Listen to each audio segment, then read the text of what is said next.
So I have to say some things tonight, and I say this all the time. I won't be able to say it well, but I really won't.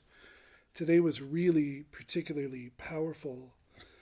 I probably sat here for 5 or 6 hours at least with the Holy Spirit in kind of a profound way to say something, but I'm not going to be able to say it.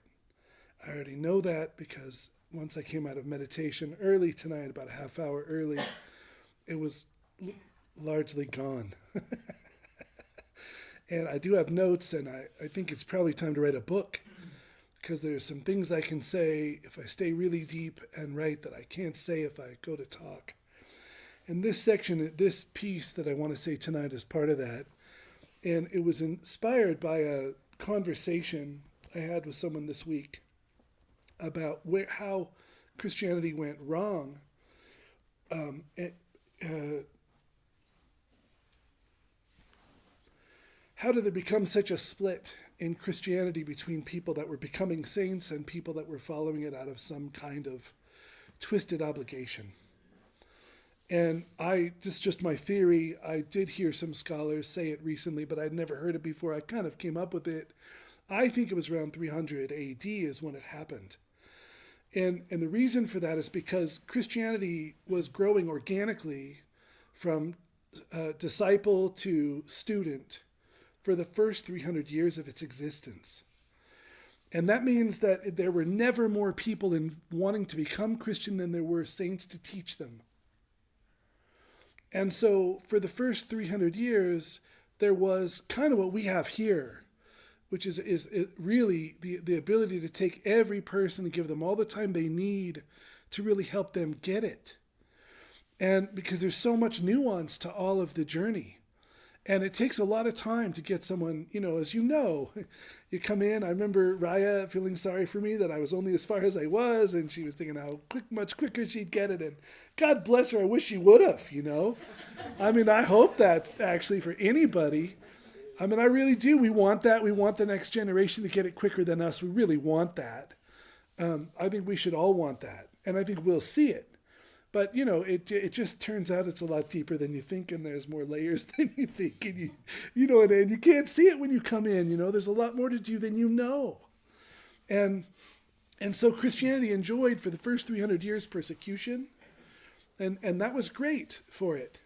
Because what that meant is nobody joined who didn't really want God. Nobody joined for social connection. Nobody joined for a place to put their kids. Nobody joined for business connections. Nobody joined for social status. There was just his message and the disciples who had it, and their disciples 300 years, and the people who wanted to absorb it. And it was vibrant and rich and really powerful. And I think that power was never lost. But around 300 AD, I think it's Constantine, don't quote me because I have no retentive memory, it didn't make Christianity the official religion of Rome, but lifted all the blockages to it and promoted it. So that really quickly tons and tons and tons of people were now Christian. But now there's a problem. Now there's so many people that are Christian, there aren't enough saints to instruct them. There aren't enough people to take them from point A to point B. And so then now you've got to teach this message, and there's laziness that sets in, I've noticed. It's easy to just guilt someone into doing the right thing, threaten them with hell, no nuance there at all.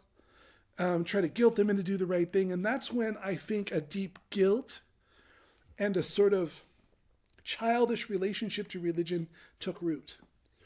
And I think to this day, you can find both traditions in the Christian system. You can find the deep discipleship, contemplative tradition in the monasteries especially. It survived there because there's not a lot of social status in becoming a monk or a nun. And so this fire remained. And then also some priests have had it throughout history, and some lay people have had it throughout history. But also you find this other kind of you're doing something you shouldn't do, then the leader walks in and you stop doing it. And that kind of spirituality. We don't have much of that here. I've occasionally seen like someone hide their cell phone when I walk in. I think, oh, that's religion. That's not what we're doing. That's religion. That's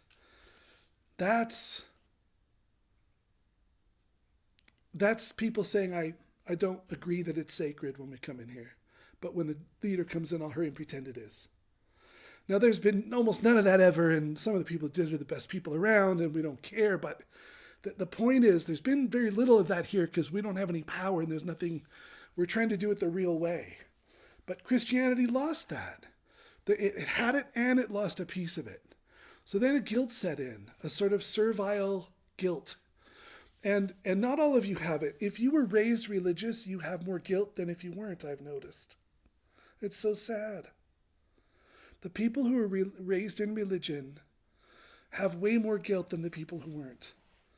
And it just breaks my heart because a big piece of the real estate of Christianity and of any system, which is what I'm going to go into in this talk, which might go on about 45 minutes, a big part of the real estate of Christianity and other traditions is taken up by trying to find a way to free you from guilt, to give you a way to navigate life without feeling guilty. And if religion produced that guilt in you, it has done a massive disservice. But I do, as a leader, see that it goes both ways. There's the first thing that happened to Christianity is now there's more people than I can take aside and instruct in all the nuance of it all. So they really have it and understand it. But then there's also the way people relate to systems, which is rebellious. And they just, as soon as something is a system, there's a part of many that wants to just kind of flip it the bird a little bit. You know what I mean? And I've had that done to me even just in this small setting.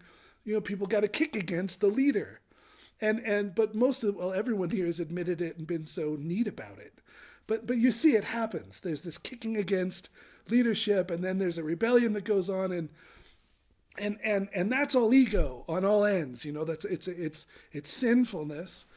Okay, but the point I'm trying to make mainly is when I talk about the very high levels we can come to, when I talk about how refined it is as you progress, you know, last week I used the example of Tai Chi, people just pushing and spending 20 or 30 years just trying to push for real with God. I wasn't clear, but the reason I brought up that example is because since they don't have a God to answer to that's personal, and since they don't have a moral grounding in right and wrong because there is no God, I hope you understand that philosophically. If you don't, I'll try to give a better example of this later. But it's this notion that if there is no God, then there is no true morality. Morality is then made up. And it's situational, and it changes from culture to culture, person to person. Does that make sense? For morality to be true, it has to be rooted in an intelligent God. So Eastern approaches don't struggle with guilt almost at all because there's no God to answer to.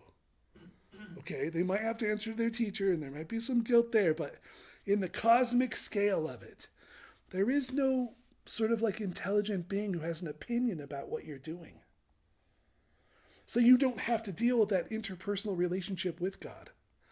So the reason I brought Tai Chi people up is because I'm raising the stakes last week on how refined it is to be doing God's will and how staggeringly steep it can be.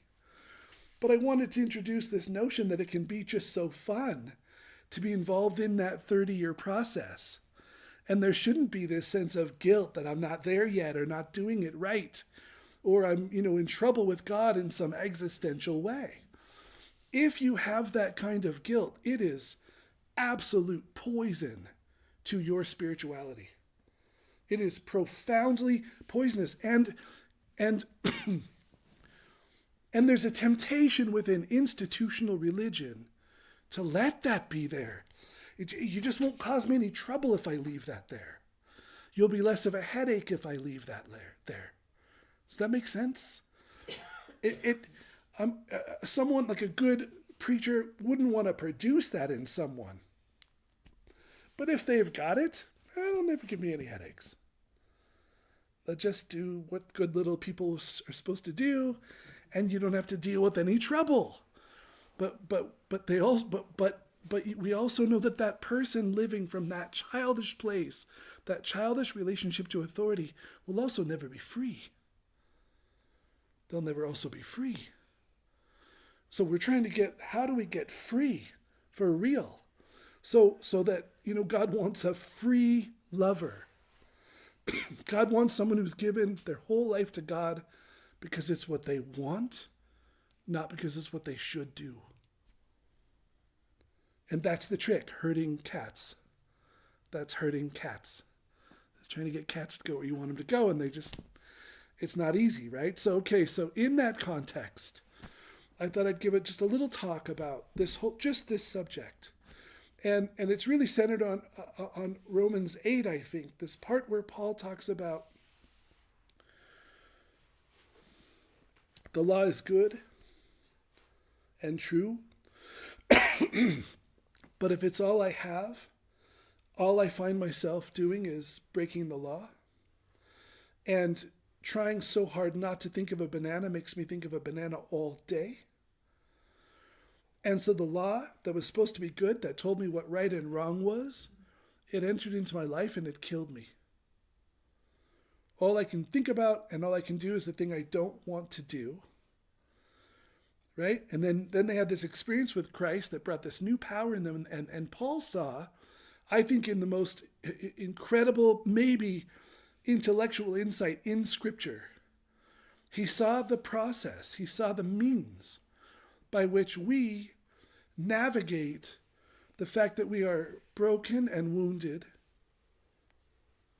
right? That we have sin in us that we didn't even choose, that we imprinted sinfulness upon us, that by the time we were able to reflect self-consciously and do inventory, we had already absorbed a ton of sin from the world, from our parents, from our culture. So it's like it's yours before you even know you have it. And it's built in on many levels. And there's probably some genetic reality to this. And Paul says it's the sin that dwells in the flesh.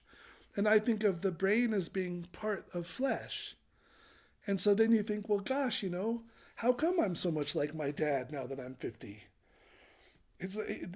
Those neural pathways were formed before I was 4 years old. That's why. That's why. That's a gift that just keeps on giving. And I'm noticing the good parts and doing the best I can with them. There's some really good parts. But there's some other parts that aren't so pretty that were mine before I ever had a choice. I kind of, perhaps somewhat heretically, call that original sin. I think that's what original sin is. That it's yours before you have a choice and you have inherited it. Okay, so then that means, so then how do you go through this world never fully living up to your own ideals, right? Never fully living up to the joy and the freedom you're called to, the moral standing you're called to, the level of service and integrity you're called to in the world. How do you manage having a soul destined for union with God and greatness in a way, and the fact that you're not living it? And how do you not sink into deep guilt and shame over that? Right? So in that context, what is our vehicle for this? I was listening to a lecture, and the guy was a philosopher. He had a couple of PhDs, and one of them in physics and other in philosophy, I think. And he had come to sort of a sense of freedom. Now, I think it's his first major awakening, and there's no way it's going to stick, and he seemed to know that. But in the moment of the interview, he was on fire with it. And here's how he got there. He took an Eastern approach, okay? And he was dwelling in a state of consciousness free from guilt. And everything I say tonight is just to try to find from many angles a way to give you permission to be free from it. to be free from it. Am I sorry because I got caught? Or am I sorry because what I'm doing keeps me from infinite love? You should only ever be sorry if it's because it keeps you from infinite love. Sorry because you got caught is not adult spirituality. Does that make sense? That's not adult spirituality. Sorry because I got caught is childish spirituality. Now, we're all childish, so don't feel bad if you have it. Don't add that to your well of shame. Just know that's not adult spirituality. Sorry because this thing keeps me from infinite love. That's good sorry. Sorry because I might be in trouble with Dad in the sky is bad sorry. It's not useful. It just makes you want to hide and then, pretend you're not really doing it when God shows up. Do you know what I mean? That's not the way. So this guy, turned out he's basically a Hindu, but he had come to it through some Western philosophy. So I don't know if you know, but the Western philosophers have thought about every possible way life could be, and there's a leader for every one of those perspectives, and they were working it out spiritually, at least in the beginning of philosophy. It wasn't just thinking. So he was making a case for, here's the awakening he had come to. He finally realized there was no self at all. No self. That there is no person in there. Okay? And he also finally realized there's no other. There's no you and there's no him. It's a very specific kind of non-duality. There's about 50 different kinds of non-duality. The one that's most known in the West is this very, very specific, tiny slice of the pie that denies the reality of all things. It turns out there's a lot of other kinds of non-duality from Hinduism, Buddhism, Christianity, but this one slice has been very popularized. I think it's Vedanta, and it doesn't matter. So he came to this awareness. There is no self, and there is no God, and there is no other. And if there is no self, I cannot possibly be guilty for anything I've done.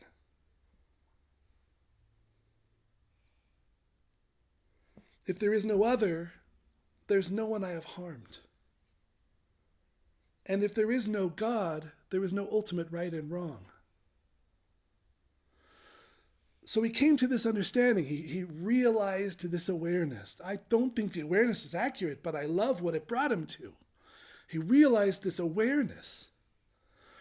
And he felt free from the burden of all of his guilt and actions. He said, today I have no regrets for anything I've ever done in my life.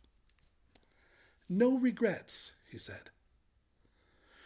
The interviewer said, why no regret? He said, because I never did any of it, because there is no self to have done it.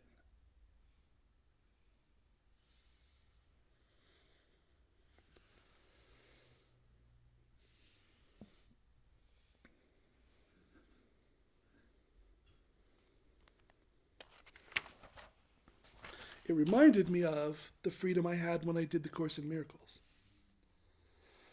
I had that freedom. There was no world. There were no actors playing parts. It was all a dream. None of it was actually happening. And since none of it was happening, there was no guilt and no shame. And I lived in a state profoundly free from guilt and shame by adopting that perspective. Now, I think that's a false perspective, and I think it is deeply harmful on other levels. But it did free me from guilt. And that made me joyous, happy, free. And when I came to God because I wanted to, not because I had to, or because I should. And I didn't come trying to get it all right. because it seemed from that place any old way could work.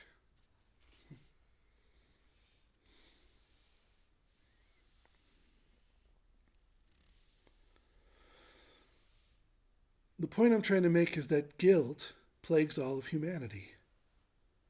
And how to get free from guilt and shame takes up a lot of real estate in any serious religious tradition. And just, saying there is no self doesn't free you from guilt. It's something you got to work at. You got to realize this. You have to have this experience, this very particular kind of non-dual experience where you go, oh, there's no self. I can't be guilty. There's no other. I can't have harmed anyone. It's all a dream. It doesn't matter. And then you feel free from that burden of guilt and shame. It's a state of consciousness is the point I'm trying to make.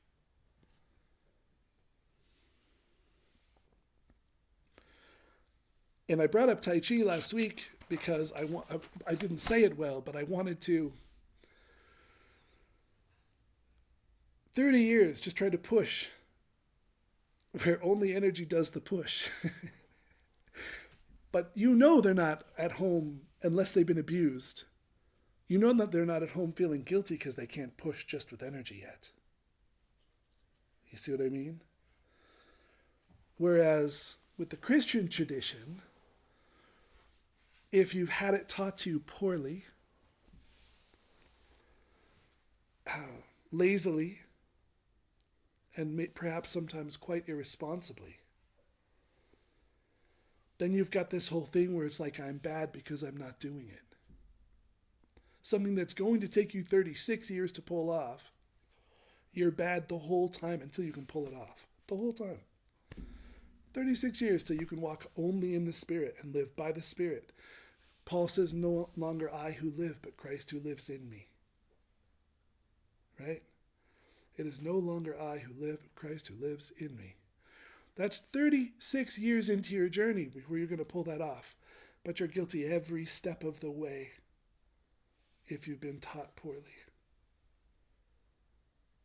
What ought to be a neat progress of discovery, an adventure, and I like the word experiment. My whole path is an experiment.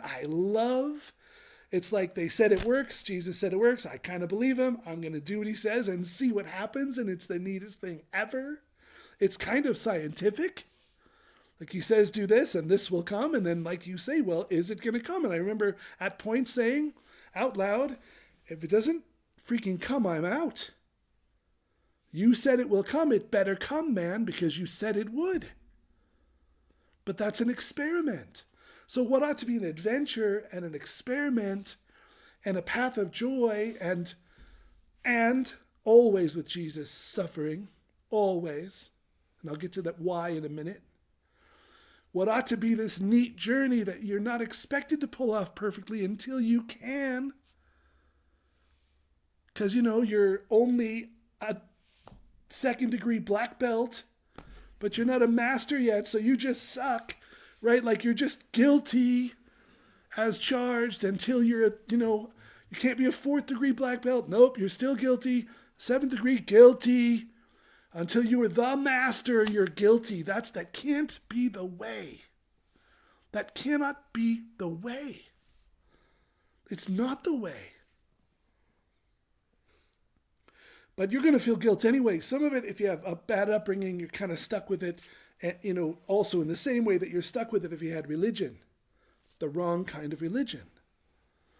It's ingrained. Plus, it's obviously something we all are prone to, or it wouldn't take up so much real estate in all of the various traditions. Our philosopher friend wouldn't have said, I feel the burden of guilt removed from me by realizing there's no self. Why did he describe it that way? Why guilt? Why refer to guilt? Why refer to regret? Because it's such a big part of the human condition.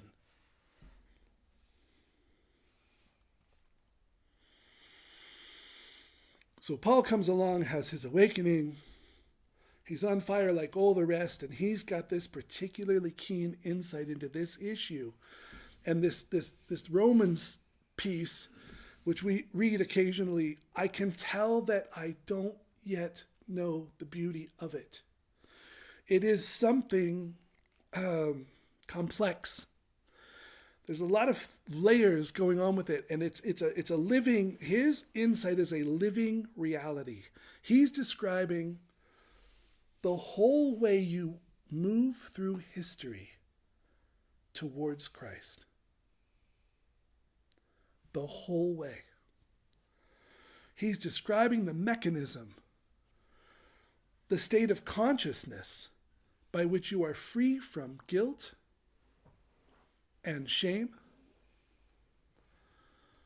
and still answering to an objective moral reality, right? Instead of like saying, well, there's no God, so I don't have to answer to an objective moral reality. There's no self, so I'm not responsible for what I've done, and there's no other, so I've never hurt anyone. That's one way to have no guilt and no shame. But Paul had this other way, the Christian way. Right? And he taught it in Romans 8. He taught it to us. And I feel like we're missing it. Maybe a little. It's not everyone. Not everyone. Some more than others. But we're missing it a little there. I can think of nothing more deadly to your spirituality than that kind of guilt.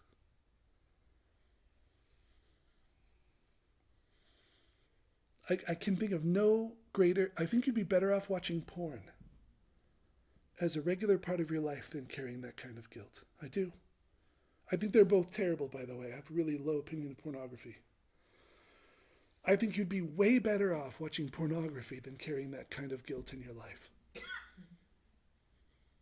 I think it is a black, dark lampshade over the light of your soul,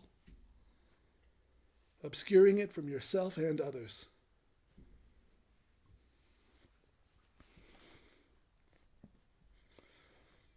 So Paul says there is right and wrong, and I can't live up to it. That's the first thing. There is right and wrong. So our friend, philosopher, says there's no right and wrong. That's how he gets free of it. Paul says there is right and wrong. There is.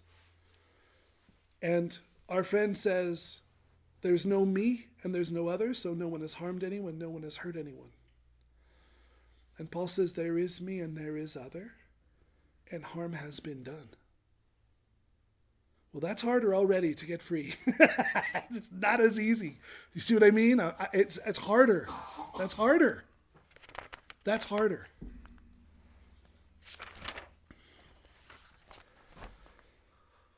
So there is a God instead of there is not a God. There is right and wrong instead of there is not right and wrong. There is a self and there is free will instead of there is no self and there's only karma playing itself out. So far, so hard. One side says there's no personal responsibility. The other one says there is personal responsibility, but you inherited a ton of the sin you have before you ever had a choice. One says there's no ultimate meaning in any of that suffering. And the other says you get to be a type of Christ who helps to transform the sin of the world into love. So then we get our first view into the meaning behind our suffering. That maybe you were born into a family that was exceptionally screwed up. Maybe your burden you carry is hard. But you are the hero carrying that burden to Christ and minusing it out of the world. So you've got this packet of suffering that you inherited. And if you're on this planet, you inherited it. Doesn't matter if you have a great upbringing or a terrible. Doesn't matter religion, no religion. If you're on this planet, you've inherited suffering. And Christ reveals to us that there's a noble path of transforming That suffering that you inherited that is in the world, there's a certain amount of it. And when you're done with your work, there's that much less on the planet. There's that much less in the body of Christ. So you've done this work. You're doing this redemptive work with Christ. Paul says that's somewhere in the New Testament. Sharing in the redemptive work. One side says there's no objective right and wrong. The other side says there is. No free will. There is. The one side finds freedom in realizing there's no self, no God, no right and wrong. We find freedom in realizing there is a wounded self, marred by sin, a God who loves and forgives you now, and who shares his spirit with you to transform that suffering into peace.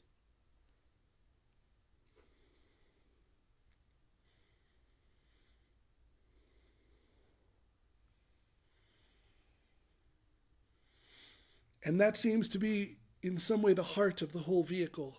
If Christianity is a vehicle that goes to infinite love, that seems to be maybe the heart of it all. You're forgiven by a God who loves you. There's no chance you're being cast out. God is not a dysfunctional parent.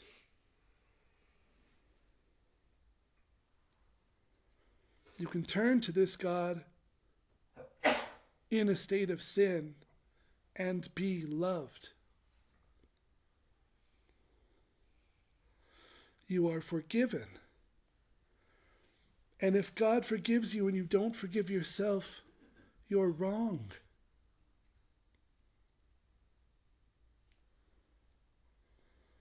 Then you're wrong.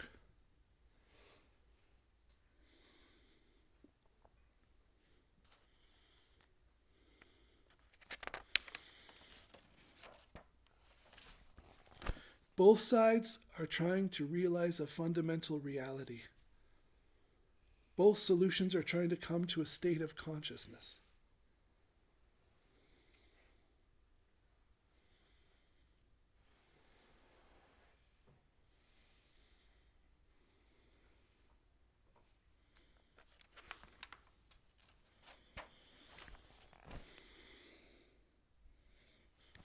Here's a couple of similarities.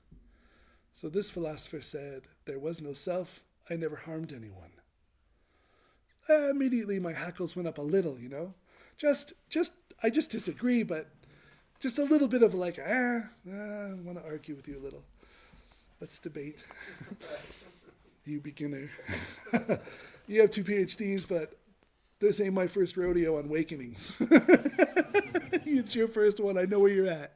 But, then I thought, let's be mature here. That, it helped him. It must have some ring of truth if it helped him. So he said he never sinned. Well, you know who else said he didn't sin anymore? Paul. He said, I do that which I do not wish to do. And if I do not wish to do it, I agree with the law that it is good. And then I find this principle, that there is sin that dwells in my flesh, and that it is not I who sins, but the sin that dwells in my flesh.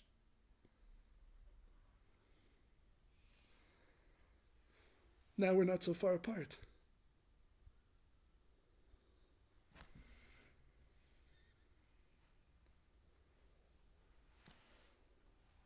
You got this, you inherited some stuff from your family and your life experiences in this planet that's a big train wreck. You just inherited it. And a whole bunch of it was there before you were conscious to have a choice about it. Most of it. Your basic state of being was decided at 3 years old. So that's kind of before you had a choice.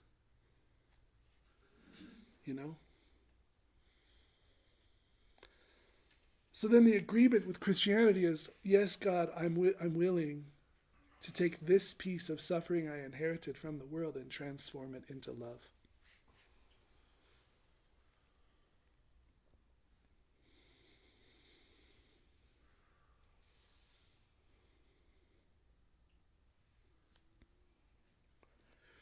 I think our friend's solution is kind of like when Jesus tells the parable of the man who has a field and it's planted with wheat, and then an enemy comes in and sows weeds in with it.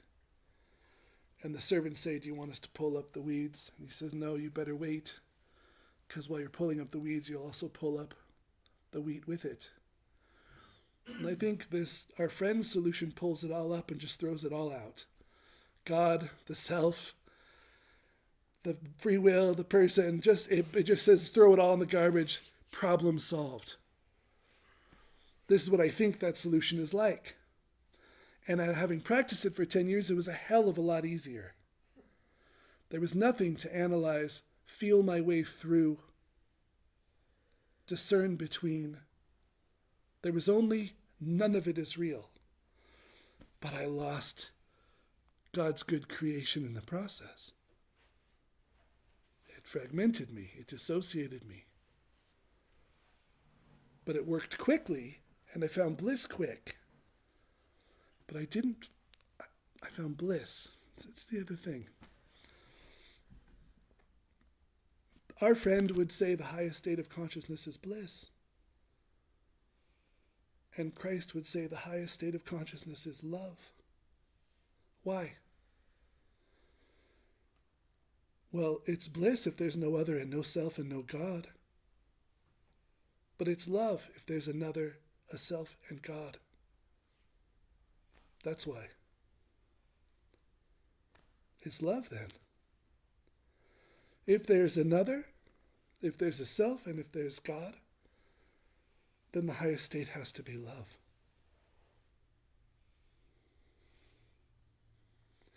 But if all that's real, I have to address it like it's all real.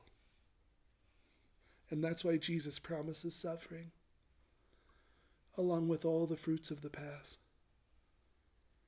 That's why when he's going on, you're going, yes, yes, yes, man, I'll take it. And he says, and suffering. No retentive memory, but there's like got to be 5 or 6 of those in there where you're just like, yes, yes, yes.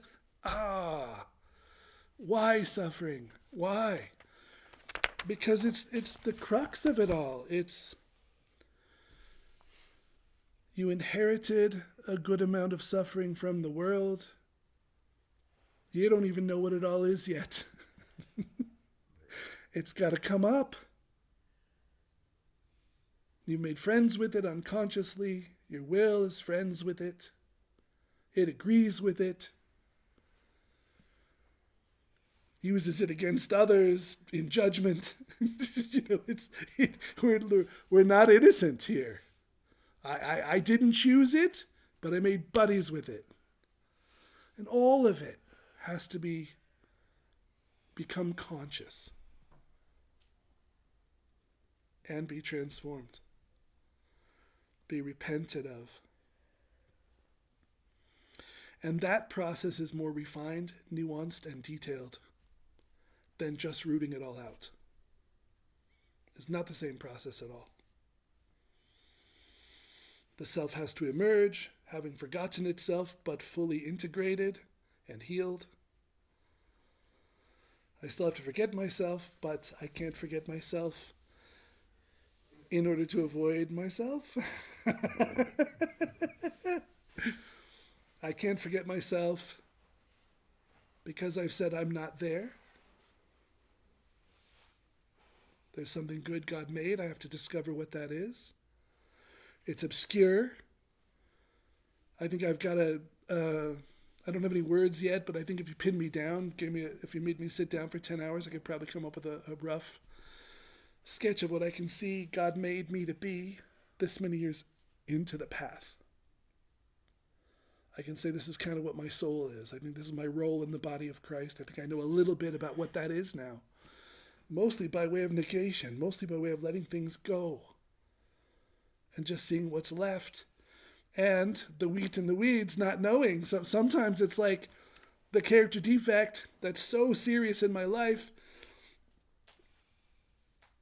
Okay, someone doesn't get involved but observes others a lot.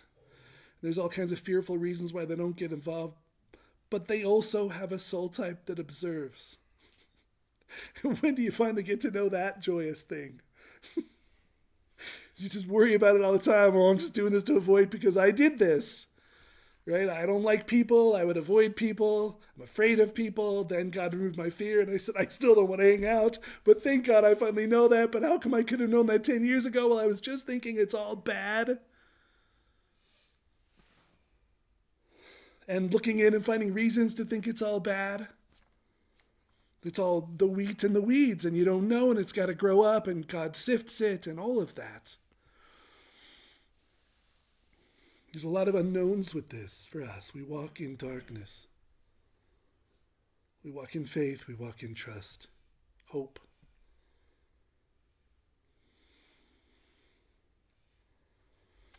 We live by the Spirit tenuously. We're not even allowed to know we're living by the Spirit because it's so mixed with other things. And it's just like, dude, all right. I'll just walk softly.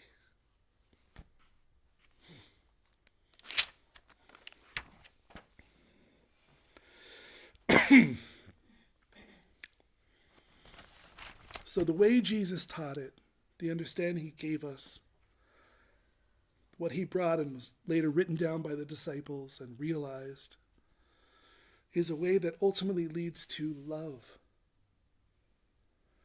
It leads to a person healed enough to forget themselves in a healthy way.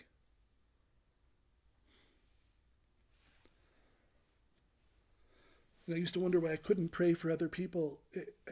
And Carl Jung is the one who said it to me. He said, well,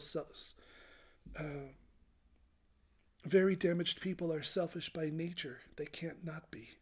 They're always hurting.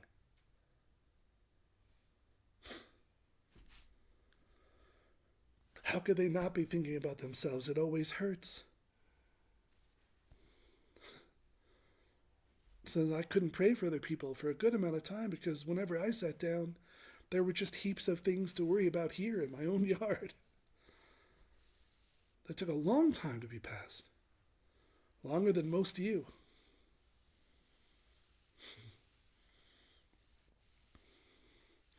What Jesus, the way he's got it geared and organized, leads to love. And it is a kind of bliss, but it's bliss with concern and solidarity with other beings.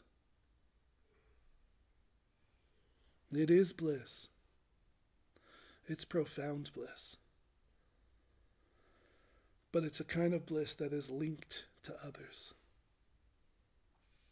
And it's a vulnerable kind of bliss because when there's no other and no self and no God, nothing could hurt me. But this is different growing into because there is another and there is a self and there is a God and I'm vulnerable when I love you.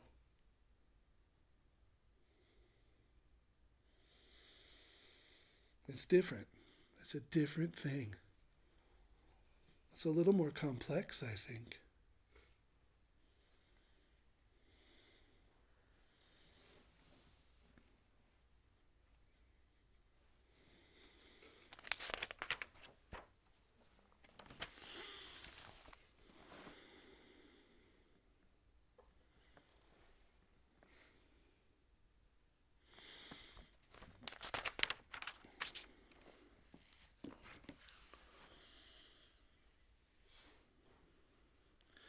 And it's hard because all of that's in there and it always has to be brought up.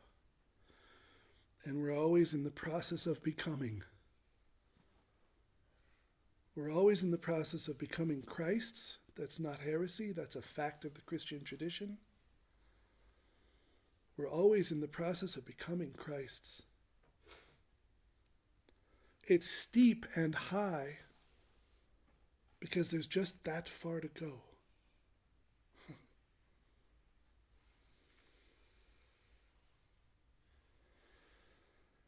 But you can't feel guilty because you're only a brown belt. Or you're only a black belt. This insanity of being guilty until you're perfect, until you're a Christ at being. It's a heavy burden to carry. And it's one a big chunk of the real estate of the gospel is meant to undo. I mean, why does Paul say, what shall we say then? If there's no sin, can we just do anything we want?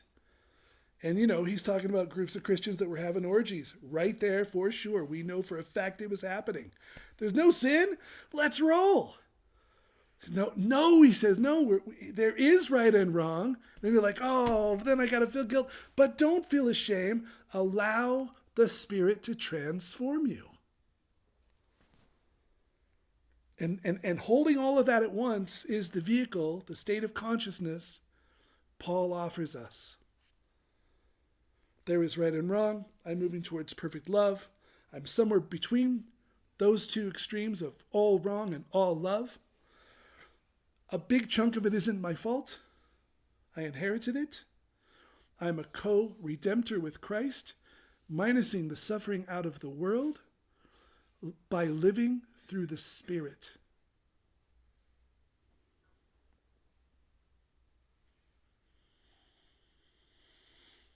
And if I so deeply wish I can do better and I cannot do better, it is the sin in my flesh and not the sin in my will. But even my will is poisoned by sin and disordered. So even the lack of ability to will the good is sometimes, while it is my burden to transform in the light, not all of it is my fault.